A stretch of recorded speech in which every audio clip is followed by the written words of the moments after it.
Well, we'll go ahead and get started, and hopefully anyone who's having problems with the link can get on. And apologies for the little mix up with the first link that went out, but I did send a corrected link, just copied and pasted wrong. So I appreciate everyone's patience. But I just I have put the agenda up on the screen, so it's pretty straightforward. Just a couple of housekeeping items that we'll get into the discussion where I do a lot less talking and a lot more listening and note taking. And then I'll also go over just kind of the meetings going forward. So what would a Zoom be without a PowerPoint, right? So I promise this one's really quick. So this is our 7th small group meeting. So we've had 6 over the first half of the week, and this is the final small group meeting. So just a reminder, those are the other small groups. To go on to the housekeeping item. In the original email I sent you, there should have been a link that allows you to access a shared folder. And the shared folder right now only has about 2 documents in it. And I'll actually go to your specific shared folder real quick. So your shared folder will look like this. The group G members is just a list, and I put your names and emails in there. So individuals in the group can, if someone says something that you find really interesting, want to discuss it further with them, that way you can email them and contact them. The other thing I really wanted to highlight was the resources link. So the first handful on here, ones that I have previously shared in emails. The bottom 4 ones that kind of have started to pop up as interesting topics in other groups that I thought you guys may find interesting. For instance, I had a lot of questions regarding the lottery revenue that comes in and where that goes now. So I put a little link in there about that. The same thing with the marijuana sales revenue. Some of the other groups had questions of where that revenue is going. So there's some more information in that. And this is here so you guys can share stuff too. So I put in things in there, and I'll keep putting things in there based on what your group talks about and what other groups talk about. But if you find like an interesting article or research paper or anything like that, or just your thoughts, you can put the link in this one, or you can just drop any documents right in here. Some of the other groups have already started dropping some different Word documents or links in theirs. So that should be a great way for us to keep the conversation going in between the meetings and just share thoughts and interesting information. So then today, what are we doing today? So our biggest thing I would really like for us to do is identify and share some of the biggest hurdles or obstacles or challenges that you're seeing in your community, and then start to decide where we want to look for solutions. The biggest thing I want to reiterate is thinking outside the box and being creative. I think oftentimes like we can just get stuck saying like, this is how it's done, this is how it's always been done, and we'll keep doing it that way. But think creative, think big, think small. So obviously we could look at recalibrating the entire budget formula, but there's also other ways that we can think a little bit smaller too, incentivizations for certain things that you guys find really important. So I think the legislature would really, I think it's good to have a buffet of options, some big, some small. And I think one of the biggest things that we can get out of this group is putting these big ideas, putting these small ideas out there, just to start to discuss them. So then people can start challenging their previous thought processes, or you can start just have a good idea out there that may not pass this session, maybe it passes next session or whatever. But putting these ideas out there is a great way to get the discussion going.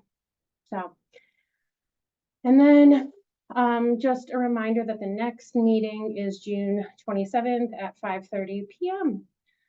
So that is all I have to do for housekeeping. So I'm going to stop sharing my screen, and what I would love for everyone to do, it's just really quickly, this is a slightly smaller group right now, so I would love for everyone just to go around, introduce themselves real quickly, and then just kind of what you're specifically interested, just like a 1-sentence thing. So yeah, I'm Katie Bloodgood. I'm the legislative liaison for OPI. So that's why I'm working with you guys to hopefully craft some things that the legislature will really take a hard look at. But then I'm going to go ahead and put someone on the spot to start us off. So Brenda, would you mind just saying hi, introducing yourself real quick? Hi, I'm Brenda Larimore, elementary school secretary in Helena, Montana. I don't know what else to add. No, that's totally fine. We'll get into more discussion. I thought since this is our first meeting, we'll go around and say hi. So Dean, do you want to go next? And then people just volunteer and keep going. Sure. My name is Dean Jardy. I'm in Great Falls, and I'm actually a retired elementary teacher and principal, and work for Montana PTA. I'm the Montana PTA president right now. Great, thank you. Would someone else like to offer to go next, or I can call out people too. Hey, good evening. My name is Trey Olson, and I am the assistant superintendent in Belgrade. And just interested in ways we can create some flexibility, particularly in the area of certification. I'm new to the state of Montana, and so just the certification hurdles that are there, would help ease some transition to the state. Maybe make some certification changes with regard to how people add fields, and then obviously looking at ways we can increase our budget funding. Thank you. Tobin BEWG, I'm the superintendent at Hardin, and I would say my biggest focus is how are we going to be competitive with recruiting and retaining teachers into the field.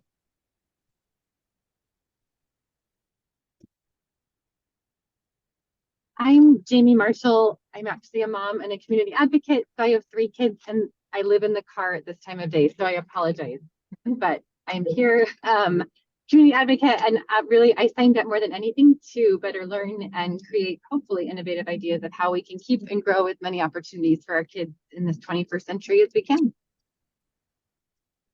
Great, thank you.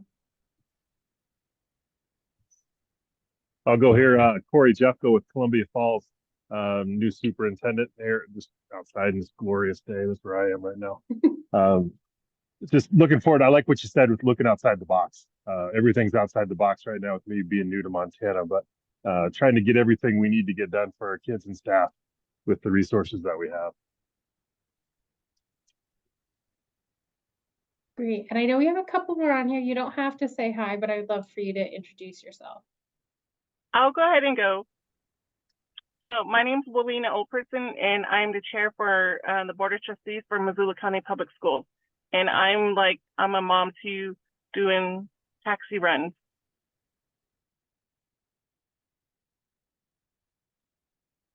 Hi, everybody. Micah Hill, Superintendent, Missoula County Public Schools. So Willina's my boss. She's off doing the taxi run, but yeah, I think, as we've looked at our budgets and the challenges that we experience in Montana with a lot of things that are just currently not being addressed in school finance as a whole, I'm hopeful to see some solutions coming out of these working groups.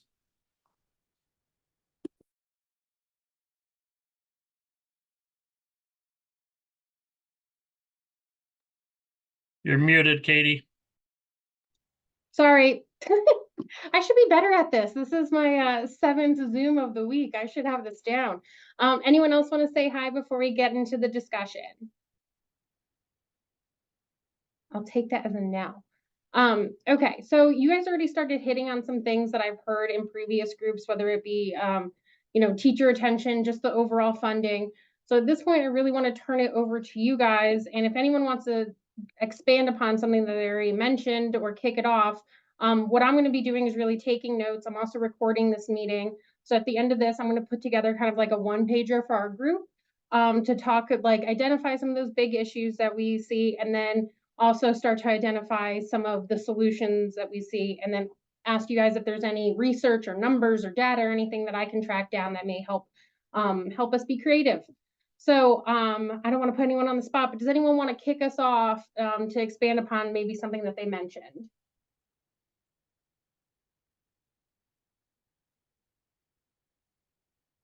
Oh, come on. No one's that shy. Well, do we want to start off? I know one of the things mentioned was teacher retention and recruitment. So do we want to start off and talking about some of the challenges that you guys see within your district on that topic? Well, I just will say that part of, I think, is the certification creating easier ways for teachers to transition. In my previous district where I worked, you could add fields by taking a test, and whether that was the praxis or another test, you could add a field. And so, particularly in the area of special education, somebody who already has a degree, say early childhood degree, and they passed the special ed praxis, well, then they were able to add special ed certification to their certificate. That certainly helps the hiring process and retention process. And it's not a negative impact on their salary, having to take courses to obtain their certification. So those are the things, the types that I saw, particularly when we were hiring a significant number of teachers, that made it easier for teachers to stay in the field and transition across subject areas.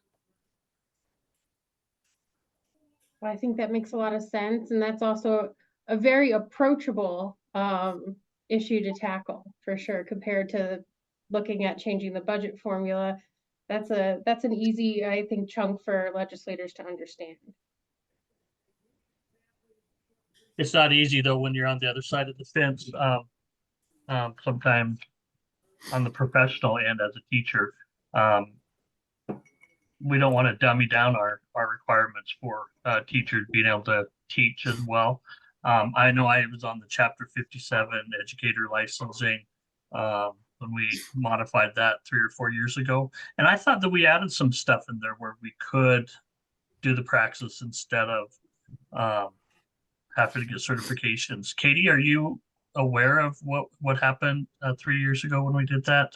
I know there were some changes. It's not my area, so I don't want to speak out of turn and say something that's not my area of expertise, but I can totally pull that and grab one of my colleagues and make sure that I have all the right information, just kind of present to you guys or put in the shared drive what those specific changes were. Because I know that we did make some changes there because of the concerns like Trey had, especially with our smaller schools, being able to get staff hired. But at the same time, we wanted to hold those standards high, so we are getting very highly qualified teachers in the classroom. I know, and again, I don't want to speak to the specifics. I don't want to say anything that's incorrect. I'd rather not say anything at all than something that's incorrect. But I know that's one of the things they were working on, was teachers being able to take like a course or something like that from while they were still working and while they were at the district from home. So there were changes around that, but like I said, I want to make sure that all my facts and everything, my I's are dotted, my T's are crossed. So I'll just get the specifics and the granulars of that for you guys.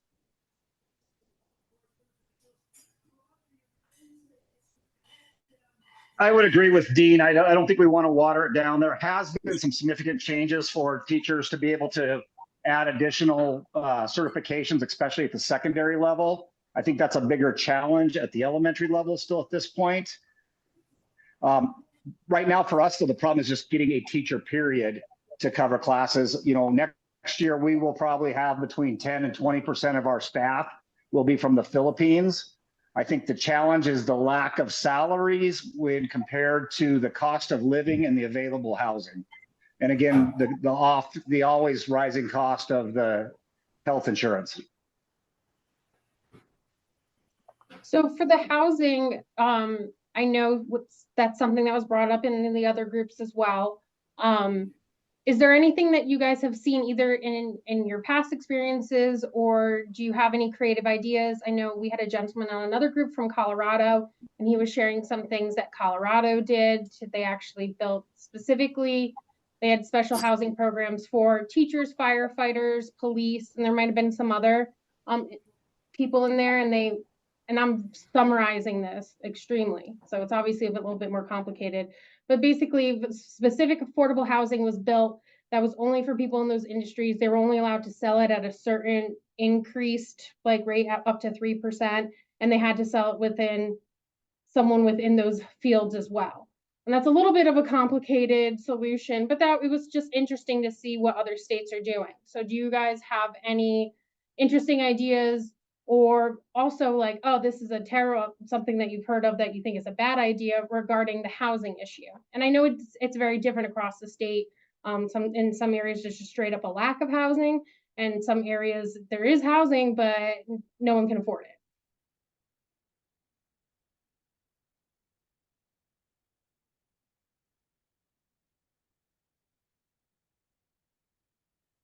No ideas? Hi, yeah. Quiet Scout. Dog. Yeah, when I lived in Great Falls, they had a Montana Board of Housing money that was the exact same type of thing that you're talking about for firefighters, police officers, teachers, when they were buying houses, but that was years ago. And here in Helena, the district was talking about taking some of their vacant buildings and actually turning them into apartments for brand new teachers. But I don't know how far that went since the district is broke. So, you know, it's kind of at a standstill. I'm sure it's like that all across the state. There's no affordable housing at all. People are living in their trailers. I know another idea that was put out there was, you know, specific property tax breaks for people in certain industries, something like that. So those are all different ideas. And I'm not here to endorse ideas, but I will throw ideas out there that I've heard in other places or in other groups to help facilitate conversation. So I'm a non-biased arbitrator of your guys' ideas. And I know inflation was mentioned. So I know inflation does, I mean, obviously it affects our pocketbooks when we go to the grocery store. But also I think it has unforeseen consequences on schools, utility increases, right? Insurance increases too, just the property and liability insurance increases for schools. So talking about inflation, do you guys have any ideas, or have you felt the burden of inflation? And I feel like that's particularly been acute, obviously, the last couple of years. So just some feedback as far as the inflation issue. Katie, absolutely. It's driving all of our costs, and our budgets are set. I mean, the first step we need to take to address the inflationary is to get away from the 3% cap that's written into code, where schools are capped at that percentage increase when we're actually dealing with a real inflationary rate of 9 to 10%. So like basically getting rid of the cap and tying it to real inflation, actual inflation. That's just something that's been talked a lot about. Other people started talking about kind That'd be of a good cost of start. living. Oops, sorry, go ahead. The other thing that was brought up was kind of I like just said that would be a good start. yeah. So COLA, or cost of living adjustments, that reflect one of the things people brought up, that it reflects the district that you're in. Because the cost of living can vary quite, I mean, it's gone up for everybody, but obviously it can vary quite a bit across the state of Montana. So having like cost of living adjustments determined on a more granular kind of level, depending on the median income or the median home prices in those areas.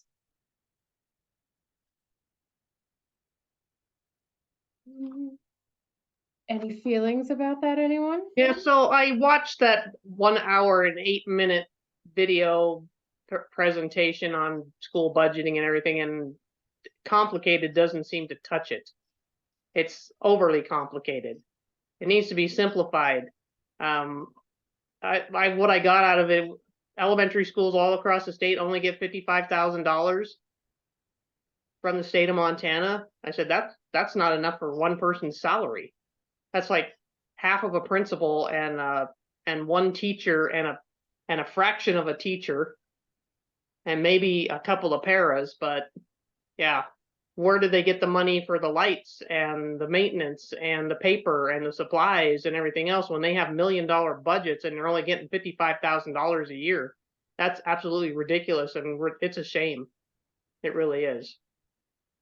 And another thing that people brought up is like having, so there is a building fund, a separate kind of pot for that, but talking about how to supplement that, how to reform that, because one of the analogies that we've used is, you know, if you have a car, It's important to get an oil change, right? If you don't get an oil change, eventually the car is going to break down. It's a lot cheaper to do the regular oil change than it is to buy a whole new car. So that was one of the things that was mentioned. So do you, I mean, do any of you guys have, are you experiencing some of the issues with not just, obviously there's the utilities and everything, but just the maintenance of buildings and making sure that there's funding there for that, for the maintenance. So I know a lot of schools are in older buildings, so. Well, I can just tell you in Belgrade, we did a facilities analysis on our buildings, and we have like almost between $6 and $8 million of deferred maintenance. I mean, it's impossible to eat that elephant based on the current funding status. And with regard to inflation, I just looked at our numbers today, and you know, our increase is about 1.2%. You know, inflation is way beyond that. So, like was said previously, I think that's really detrimental when the increase in funding is being, you know, not even close to anything that's occurring by inflation. And Corey, I saw you put your hand up, so. Yeah, I was going to kind of echo what Trey was talking about there. We were lucky here in Sioux Falls. We were able to pass a $2.7 million building reserve levy because we discovered that our roof over our high school had deteriorated in the pan decking. There was no leaks. There was no nothing, just 17 years of oxidation in the pan decking. And that would take 30 some years of using our total building reserve allotment to save up to replace that. So any facilities help we can do that preventative maintenance or emergency funding, I think would be something to look at. No, what I'm always mixed up with school, but it wasn't Scobie. What's it, Shelby? That they just had their roof blow off. Yep. I keep messing up because I know it's an S school name up north, Yeah, but it was Shelby. Yeah. Shelby. Okay, that was pretty nuts, that weather that day. But I know that's something we talked about because if something like that happens, it's not something you're planning for. Your roof blowing off. So you need to be able to address that in a timely fashion. Yeah, and this wasn't like just reshingling it or remembering. This was complete tear off. So for us, so go ahead, Trey. And Katie, that leads a little bit into some of the inflationary challenges that people don't really think of. Everybody's getting property and liability insurance increases of 35%, 25%, because we have to insure those facilities at the replacement cost, not what it cost us to build them 25, 50 years ago. So I don't know where, you know, Corey and Micah, where you guys are at, but I think we're looking at like a 35% increase next year in our property and liability insurance. I think we're rolling at 42.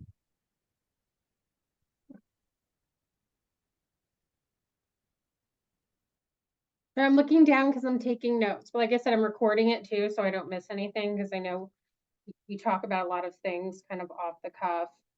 I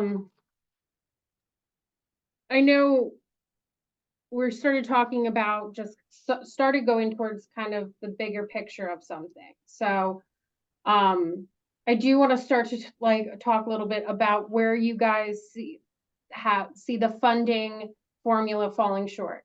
And as Brenda said, I know it's extremely complicated. If it makes you feel any better, every state that I've ever worked in or talked to other people in, they also think their funding formula is extremely complicated and broken. So I don't think anyone has found the magic switch just yet.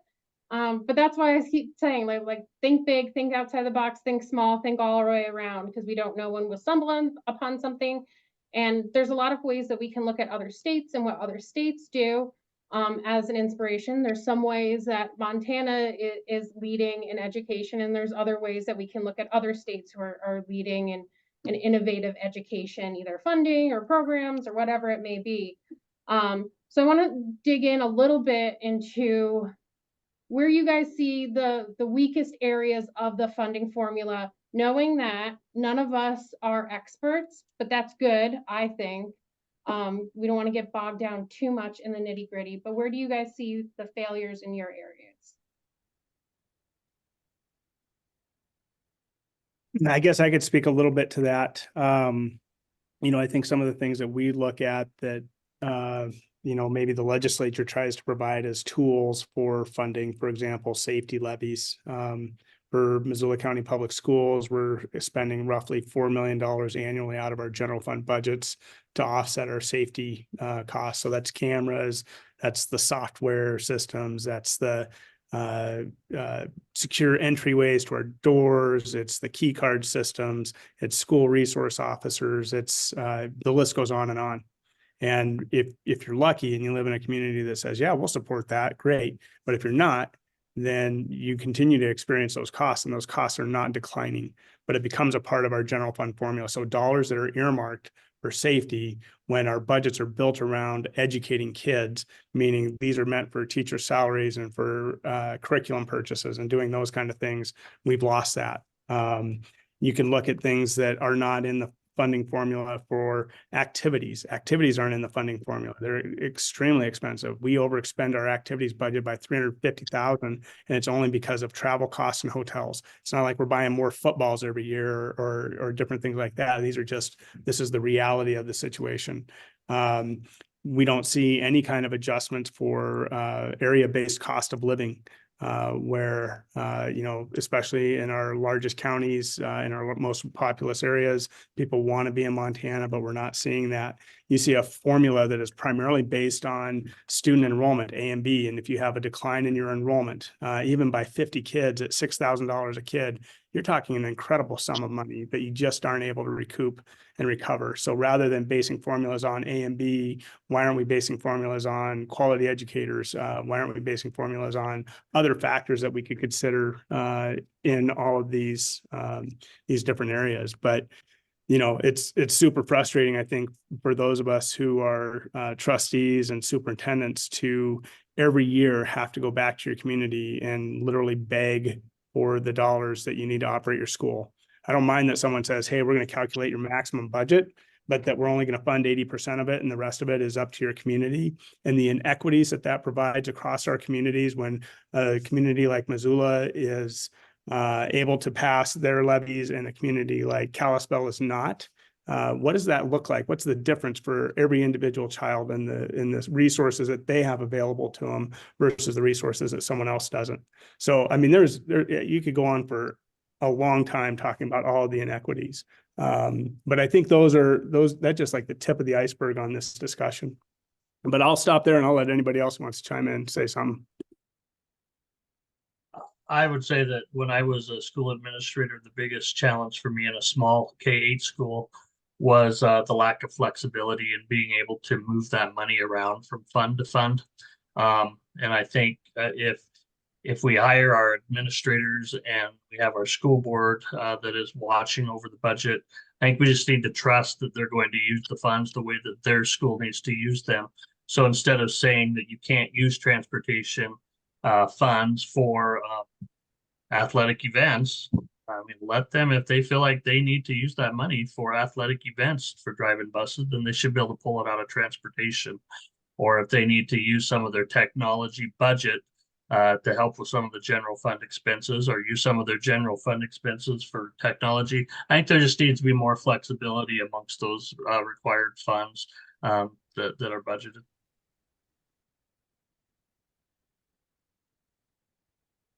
No, I think that's a great point. Jamie, I'm not going to call you out, but it kind of looks like you're on the verge of saying something, but haven't said something. So did you have? Partially, I'm just parked at soccer, so I'm like able to turn my camera on for the next 15 minutes. But no, I just want to second really what everyone has said, but especially Micah. That's why I'm on here. Like I said, I'm a parent volunteer out of Great Falls. But the last couple of levies and bond that we have done, I've been one of the leaders from the community lens to lead that initiative and have spent a tremendous amount of time in Brian Patrick's office here in Great Falls learning about school budgets. And I'm not at all an expert because they are so complicated, but I feel from that parent lens very much what Micah just said. At the end of the day, we choose to have our kids in public education very intentionally because we believe in public education and we want what that provides. unfortunately, I feel like the budget anymore that should be directed toward kids and teachers, because that's at the end of the day what really is education, in my opinion, is caught up in trying to balance all of the other things that get added on. And I mean, I've really appreciated the number of those different categories that have been brought up tonight. And if there is an innovative way that we could look at to, during the formula with the baby, like, I don't think we need to throw it out entirely, but I think really looking at how a formula from the 80s when I was in elementary school, and we just kept adding to, rather than looking at like what we need for 21st century education that our kids and our teachers truly need to deliver the quality and equitable education that we're talking about. I would just second what Micah said. Like, to me, we've lost that focus with all of the other things that get overlaid.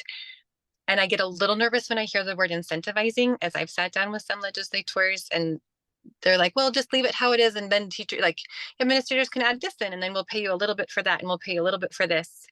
And I've watched programs even my own kids have done. When you do that, we burn teachers out and we never get enough money to actually make it happen. So not only are we then having to do more, we're not ending up with the money that we need. And then when something has to get cut, those are the kinds of things that end up getting cut first. So it sends really tough messages to our communities, especially when we're turning around and trying to run levies. I'll be quiet now. No, and I think this is not necessarily something we can fully deal with here, but a lot of times when there's those pots of monies coming in, right? So on a federal level, an example like the Carl Perkins grants, which is for CTE grants. And of course, you want money for career and technical education training, but obviously that comes with strings. It comes with a lot of extra reporting, a lot of extra man hours just behind the scenes with paperwork that's done both at the school level and at the OPI level. And then there's, for instance, for the Indian Education for All here, last session they passed a bill. I'm sure you guys know that like schools, if they don't report and show how they're actually using the Indian Education for All money, that it can be withheld going forward. So I understand what you're saying there with how the grant programs and the incentivization programs are set up. And I saw some unfunded mandates are tough. And sometimes there are partially funded, right, as you said, but it doesn't cover all the administrative cost. I mean, we see that even here at OPI when something gets passed on the federal state level, that we have to implement something. We have to ask you guys for more information, and none of us have the extra person to do that. So I think simplifying the administrative burden is always a good goal, and not duplicating things that take your guys' time away from the students. But I also we started talking about A and B, but I want to just dig in a little bit more into A and B, and just, so Montana has a hybrid system, and an equalization system. So we have equalization and hybrid, where a lot of our funding is based off of A and B, but also funding does come in calculated in other ways too. And then we have the equalization with the GTB ratio, so the guaranteed tax base. So a lot of states do have those same, I guess, goals, or they have some type of equalization. Most states do have a hybrid system or do have a large focus on their A and B count. So what are ways and obviously there's some flaws with A and B, as you mentioned, for A and B is obviously, you guys know, it's calculated from the previous year. So if the next year you have a big increase in students, you don't have the money to service those students, or vice versa. You have, especially if you're a small school, you could have one family move out that has 6 kids, and that could be like a third of the population for that school. So looking at A and B, what do you guys think would be a better way to either calculate or look at A and B, have A and B be a part of the funding decisions, maybe a lesser part, but how do you guys feel about that? Yeah, I think the point that I would make is you need to flip the ratio. If a quality educator payment is $3,800 per teacher, you need to flip the ratio and make the greater amount tied to the educator and not to the student. So roughly a high school A and B is what, 6,000, 6,200 per student. And you have 1,000 of those, that's $6.2 million. So you flip the amount that each student is worth. Maybe the student's worth the, $1,200 instead of $6,400 or whatever that amount is. So that it's tied more to the teachers and less to the students. You still need the number, a number of teachers to make accreditation standards and all those things work. But if you experience, and I think even small school districts that, up around Columbia Falls there, you got Marion and Smith Valley, and I mean, they lose 10 kids and it's devastating to their budget. It doesn't mean that they necessarily have the ability to cut a teacher because they lost 10 kids. It might be across 5 different grade levels, 2 kids out of each classroom, but they still need a teacher in every classroom, but they've just lost $60,000 worth of budget authority. So I think that's part of the solution in this.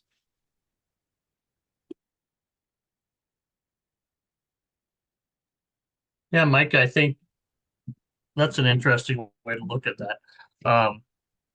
It'd be neat even to, and I'm just thinking out of my head here.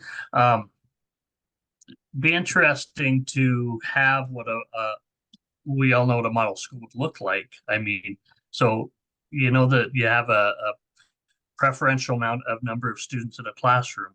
So if you're going to run an effective elementary school, how many teachers would that require? And then you base your funding formula on that for each school instead of the number of students. Well, it's going to take just 10 teachers in an elementary school to, so you fund it based on that. And then if you have more students, then you add that number onto it because you're going to now have to have 2 second grades instead of 1 second grade. But you've got to be able to have a teacher in that classroom. And that once it gets to a certain number of students in each classroom, then that teacher's not as effective as what she or he was before. So I think you really have to look at, because our highest cost in our schools is the cost to put a teacher in the classroom. But that's the way it should be because we want high quality teachers there.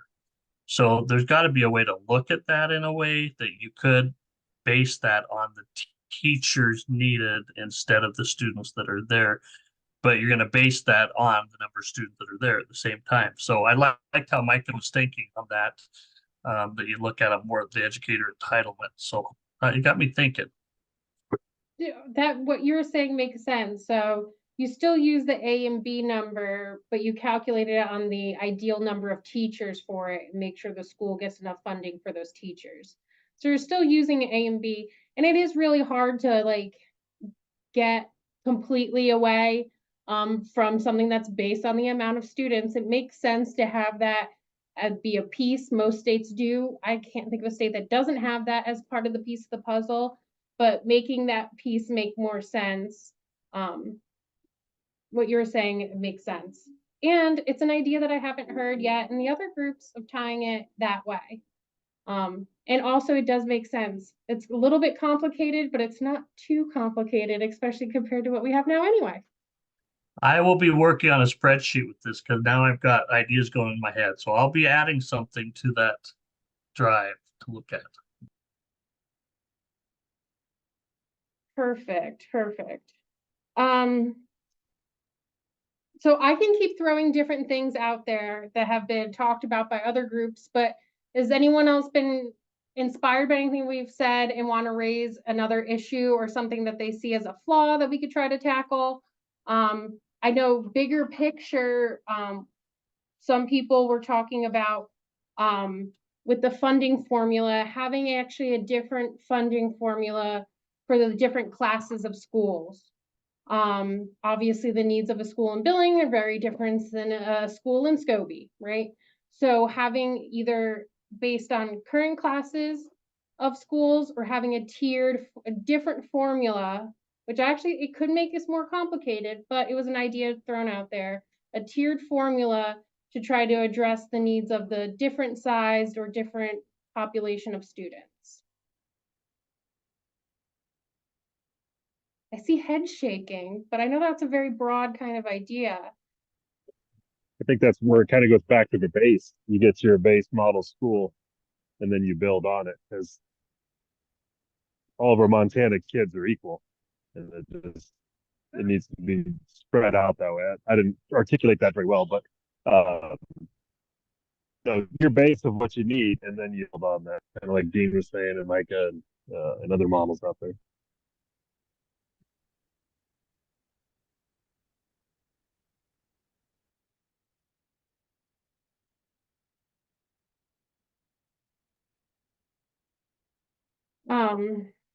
What else were some other? I think with that too, Katie, I think you hit that too with maybe an external cost adjustment, not a COLA, but because the things are different in different areas of Montana for some percentage. I'm glad to hear that the state's looking at other states as well. OPM looking at other states just to kind of get some other ideas of how that could work. Oh, for sure. I mean, at the end of the day, OPI just implements what the legislature passes, but sometimes the legislature passes bills or ideas that have been implemented in other states, and we always talk to other states and look at what other states are doing, because you can learn from the mistakes they made in rolling out a program, and then we won't make those mistakes. So just for instance, we were looking at Arizona for something that the legislature passed last session, and Arizona did it a couple years ago. So we reached out to them and be like, what were the biggest hurdles? And it allowed us to kind of, I think, get a jump on issues that they saw arise. So looking at states for either what they've done right or what they've done wrong, it is always good. And I've lived in a couple different states, so I have very different perspectives and seen states run very different ways. I think one thing I did highlight in another group, and it is, they were talking about certain standardizations, not tests, but standardizations at a state level. In Montana is extremely, extremely local control compared to some other states. The local school board does get a really big say in kind of what is actually happening in the district, including like curriculum, sometimes more so than other states. But the funding is still very determinative, right, based on this the state level. But it is just something to, when you're talking about the flexibility, I think districts have a lot of flexibility in certain areas, but not so much flexibility with some of the funding issues. Katie, I appreciate that, but I would also say, with all due respect, right or wrong, mistakes made by another state or things is kind of irrelevant. We rank 51st in teacher pay, starting teacher pay in the United States. Every other state funds higher education at a higher level than Montana. I can go 3 hours from here, have a job as a teacher, and make $20,000 more than I do in Montana if I go to Spokane. So those things that the legislature is looking at and mistakes, and like, that's all well and fine, but it still doesn't address the overall issues that we experience in Montana. I look at the AA's across the state. Every single one of them is facing a budget deficit, cutting millions of dollars, 50 people out of their buildings. And I look at that and I say, what's wrong with this picture?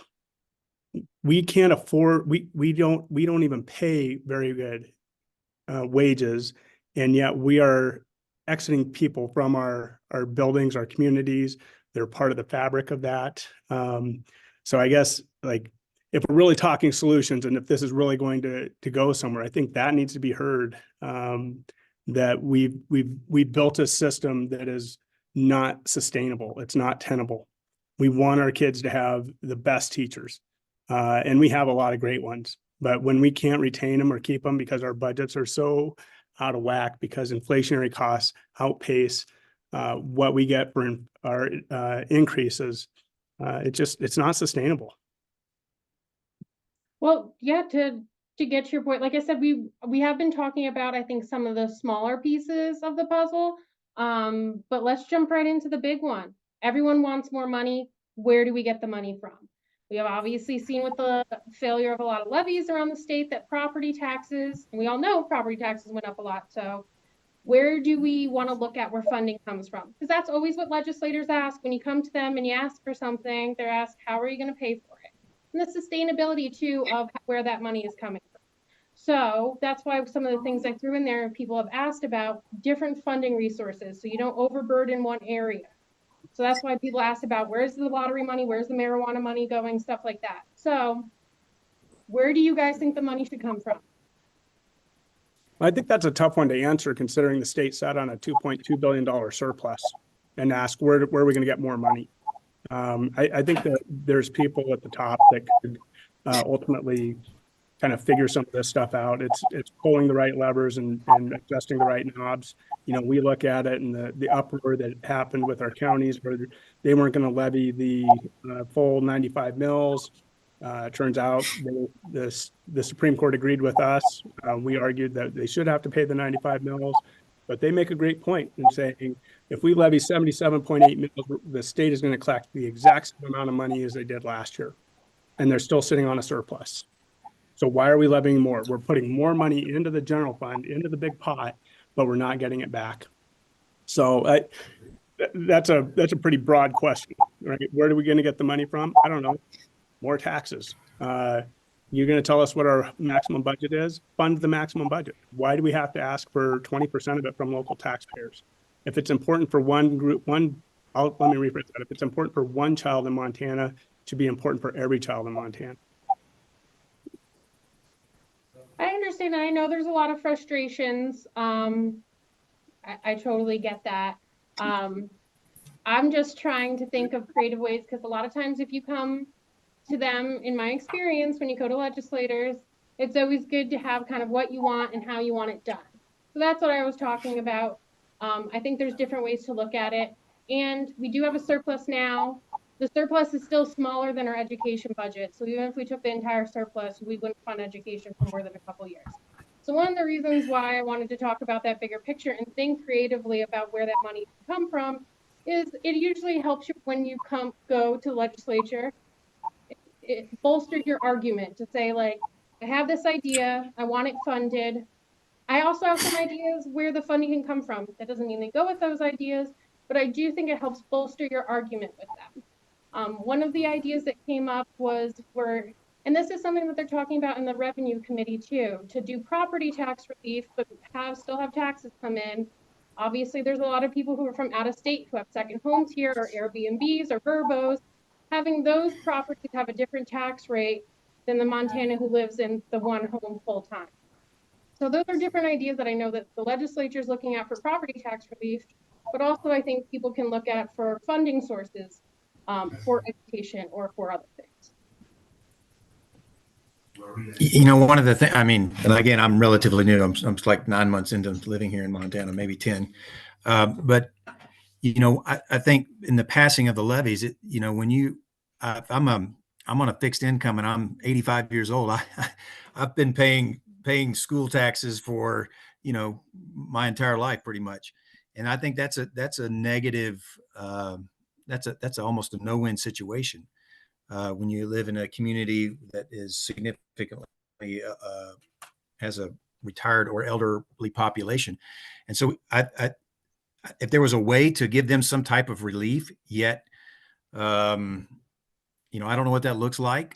But I think that's one hindrance we have. And when we were out talking about passing a bond or talking about levies is, you know, I'm on a fixed income. I have no more, I'm tapped out. I can't, you know, my Social Security check only goes so far. And I think that's a problem too.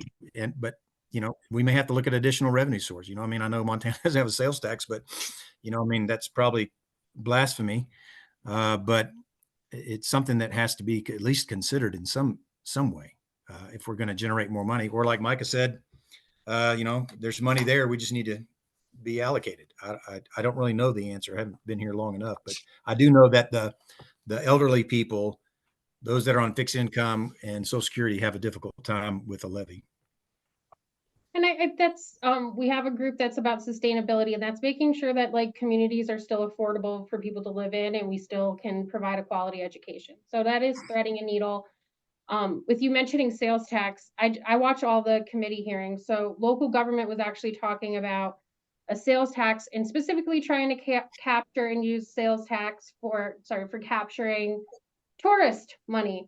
They talked about having like a tax rebate for Montana residents, but trying to focus sales tax on where they could collect like basically tourist sales tax.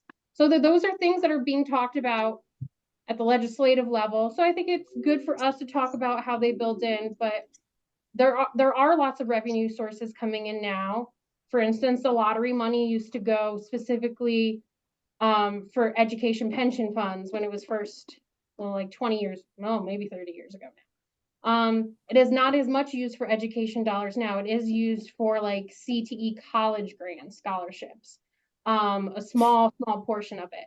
So those are things that we can look at, or like if there's a government program that you're like, that one doesn't help anyone really, that one's not working, but there's money there. Maybe that money should be diverted to education because maybe it'll solve other problems. And the other thing I think we should always talk about and use as an examples, and I think the building fund is a specific example of that, is saying that it costs $10,000 now to fix this. If we don't fix this, it's going to cost us $1 million. So having those comparisons too of like spending a little bit money now on this will save money in the long run. And those are all arguments that we should have as part of this discussion, as part of proposals, I think, that we put towards the legislature. If that makes sense. Amy, can I just add, since we are the budget working group, this sounds really cliche and pretty rudimentary, but when you look at your budget and there isn't enough income to meet your expenses, you obviously either have to cut or you have to find more sources of income, which is your question, obviously, is where to find more sources of income. What I have found a little challenging in some of the conversations I've had with some legislators is that that door sometimes seems really closed, where I hear a lot of them saying, well, where can you cut from your budget? And there doesn't seem to be a tremendous amount of desire to talk about how we're going to bring in more income. So I would love to, and frankly, that falls on them. Like in a public school, the way we're set up, we don't get to have more income short of our levies, and even those are capped. So I would love somehow in our report for that to hopefully be a talking point or something that comes out of this, is how to have more of these innovative conversations on income development, whatever that looks like. I mean, we can look at marijuana, we can look at lottery, we can kind of go back to all those traditional ones, we can try to get creative.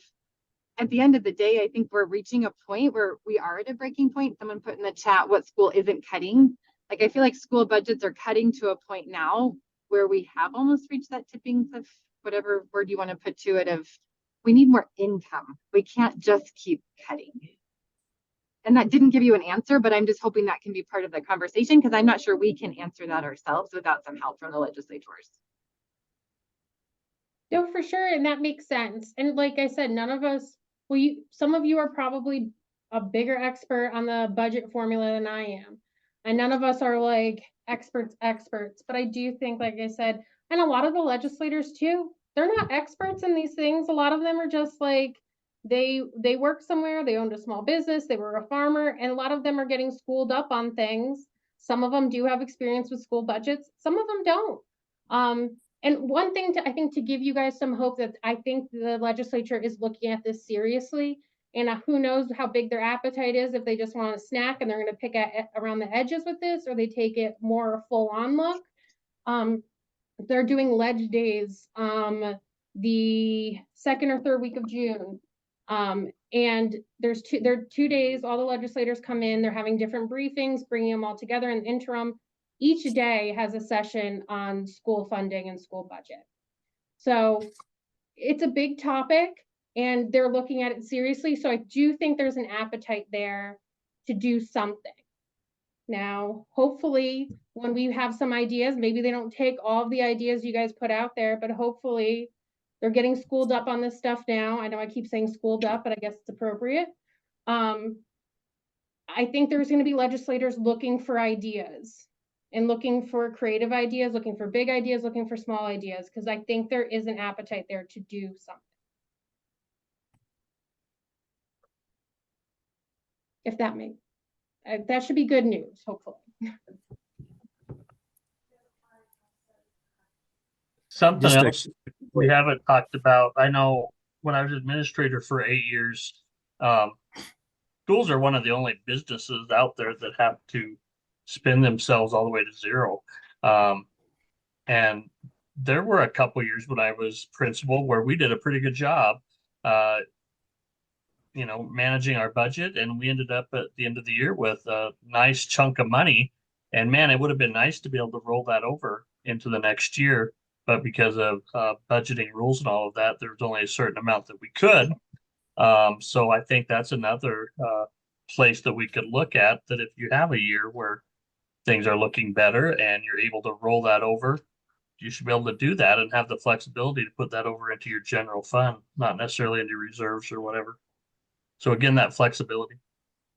That was something that was brought up by another principal yesterday, actually, was if there is, well, you already talked about flexibility between the funds, but getting rid of the use it or lose it, allow more flexibility with the rollover so that if there are good years, or especially, I mean, with the bill, I don't feel like there's many people who don't use up their like building maintenance fund, especially right now. That's what I'm hearing. But especially with building maintenance, being able to roll that over or be able to save more money for if your roof blows off. It can be helpful having some type of reserve funds.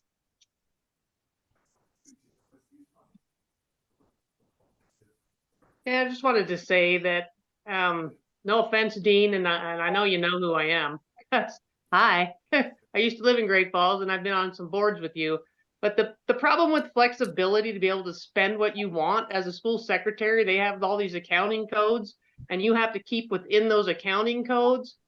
There have been nefarious creatures in the past that have done whatever they wanted with their budget money. So, you know, you need to be accountable to the people of Montana for the money that you're using. You shouldn't be able to just be able to use it however you want.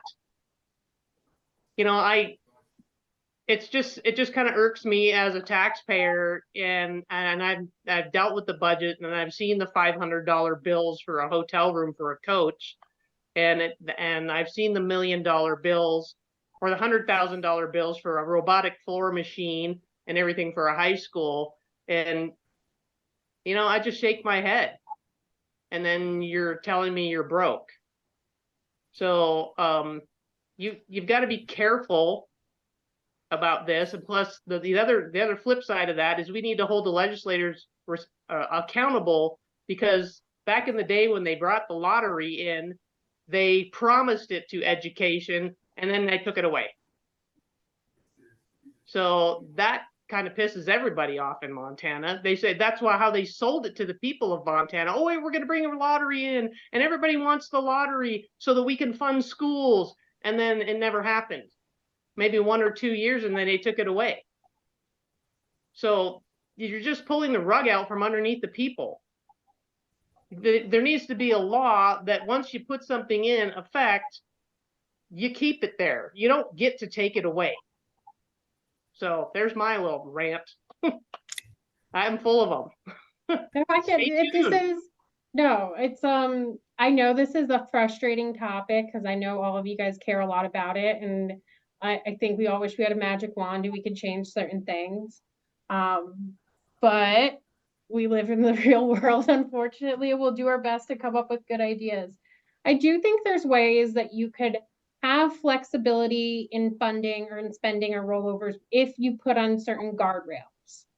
So I think there is ways that you could have reserve funds for a rainy day type of emergency, roof blows off or something like that. Or I've heard some people propose like also some rollover, some safeguards for the tuition. I know the legislature passed a couple new bills, especially the going out of district tuition. I know some schools are a little bit nervous about having to transfer the money to another school. And they're like, add some nervousness to the tuition fund. So there's been talks of being allowed to have a smaller reserve tuition fund in case there's there always could be mistakes or something, a discrepancy with maybe that, or there's also although it's in possibly a lawsuit right now, the special education savings accounts too. That's not a huge program. It's not going to affect a lot of students, but I know there is some nervousness with these new bills coming into effect of having ability to have a reserve of a certain size to be able to account for unforeseen changes.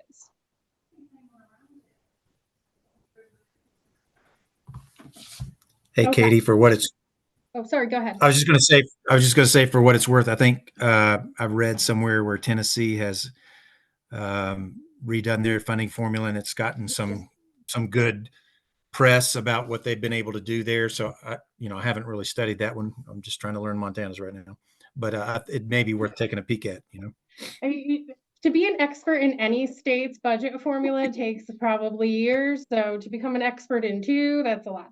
I did see that. I haven't dug in as much as I would like, but I think the other groups have brought up Tennessee as well, because a lot of states haven't like done as much of it overall as they have in recent years. But I think it's a great thing to look at. I do think I'll stick by.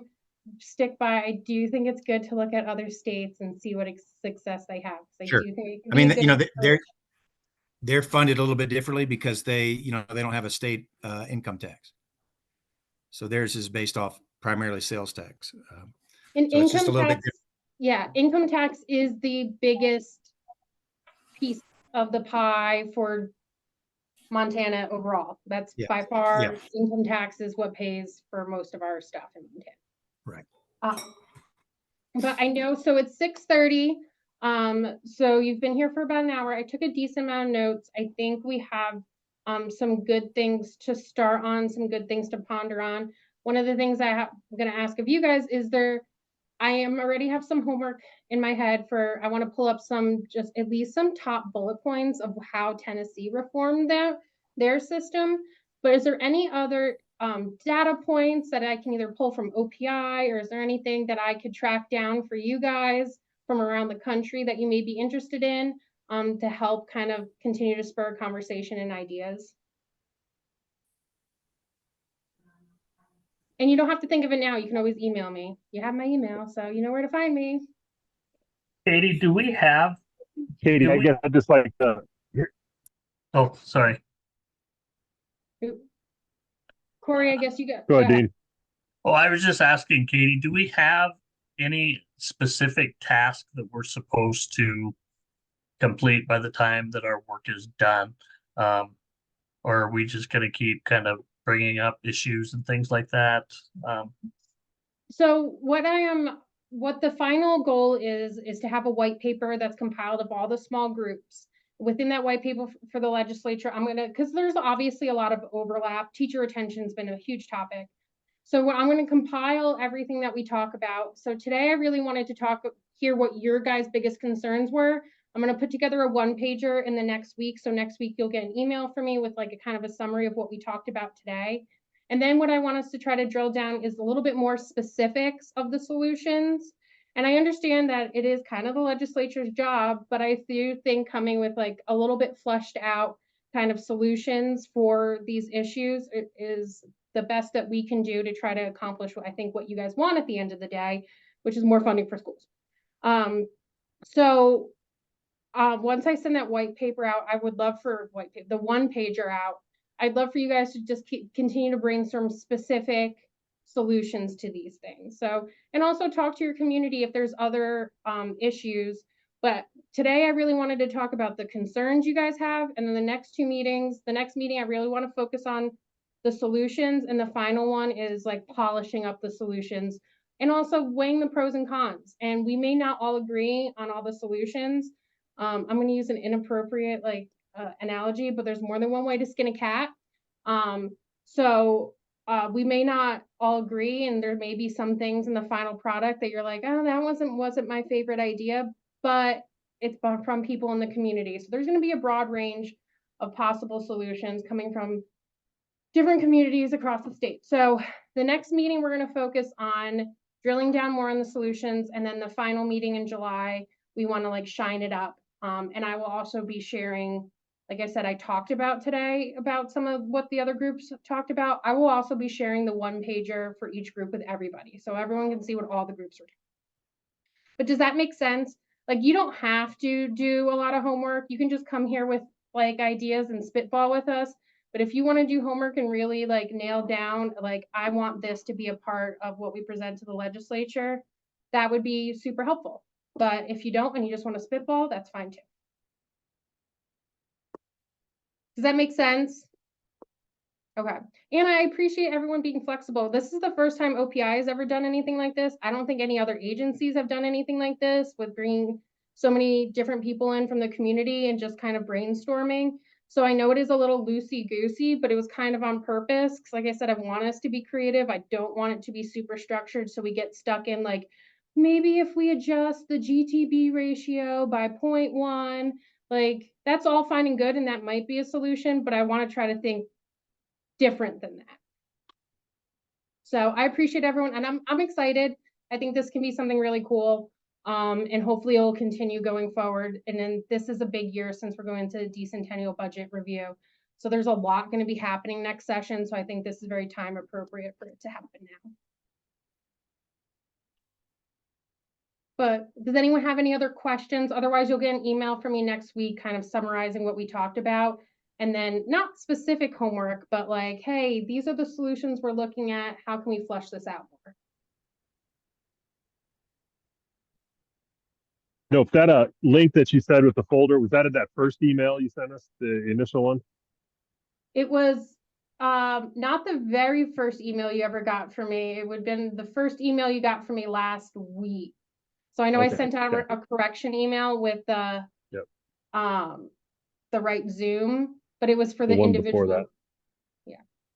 And if you don't, if you can't find the link in your email, just shoot me an email and I'll shoot you the link again. Good. And actually, it's all of those links are at the bottom of that second email too that you sent. If you go all the way down. Yep. Oh yeah, the update email. Yep, it's below the in the update email. Okay. And again, apologies for my mix up with the Zoom link. I just copied and pasted poorly. Okay. All good. Thank you all. Thank you so much. I think we have a lot of great ideas. We'll keep building on it. So thank you so much for taking time out of your day and enjoy the rest of your night. Mm-hmm.